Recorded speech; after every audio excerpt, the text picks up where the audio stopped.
সিঙ্গাপুরে 15% মালয় জনগোষ্ঠী আছে, 8% ইন্ডিয়ান জনগোষ্ঠী আছে। কোনোদিন আপনি শুনছেন যে সিঙ্গাপুরে তাদের ধর্মীয় কারণে একজন আরেকজনের সাথে সাম্প্রদায়িক দাঙ্গা করছে? আজকে মালয়েশিয়াতে দেখেন, মালয়েশিয়াতে 24% চাইনিজ পপুলেশন আছে। তো সেখানে মালয় এবং চাইনিজ তার একসাথে বসবাস করছে।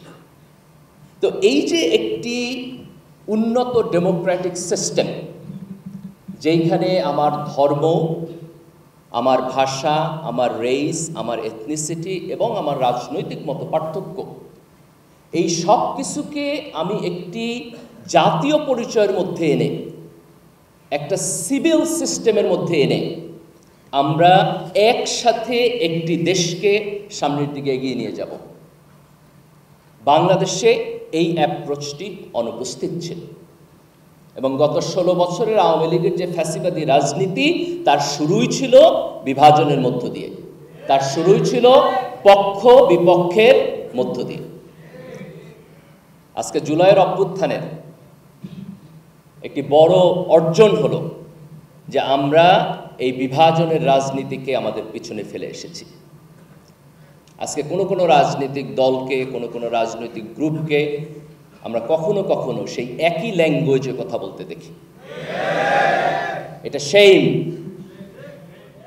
এই দেশের তরুণ প্রজন্ম এই ফ্যাসিবাদের বিপক্ষে দাঁড়িয়ে এই গণ অভ্যুত্থানের মধ্য দিয়ে যে বাংলাদেশ তৈরি করছে, তার স্বপ্ন হলো আমরা বাংলাদেশি জাতীয়তাবাদকে সামনে রেখে আমরা সবাই মিলে একটি ঐক্যবদ্ধ বাংলাদেশ করব।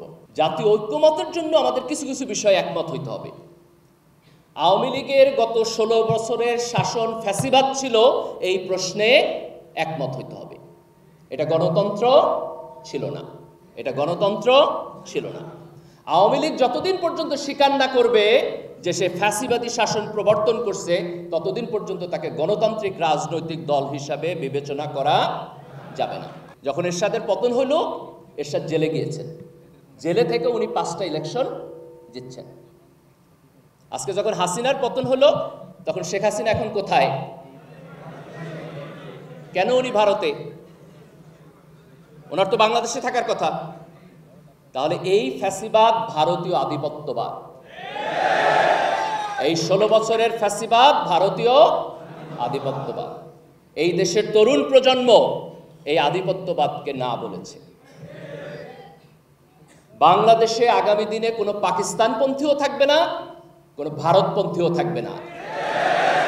এই দেশে আমরা বাংলাদেশপন্থী, এই দেশে আমরা বাংলাদেশপন্থী। বাংলাদেশে তার গণতন্ত্র, তার অর্থনৈতিক উন্নয়ন, তার সমাজ বিনির্মাণ, তার রাষ্ট্র বিনির্মাণ, এটি হবে আমাদের রাজনৈতিক এজেন্ডা ইনশাআল্লাহ। যাদের জীবন মোটামুটি রিটায়ারমেন্টে চলে গেছে, তাদের হাতে জাতির আগামী 50 বছরের ভবিষ্যৎ দিলে জাতির উন্নতি হবে না।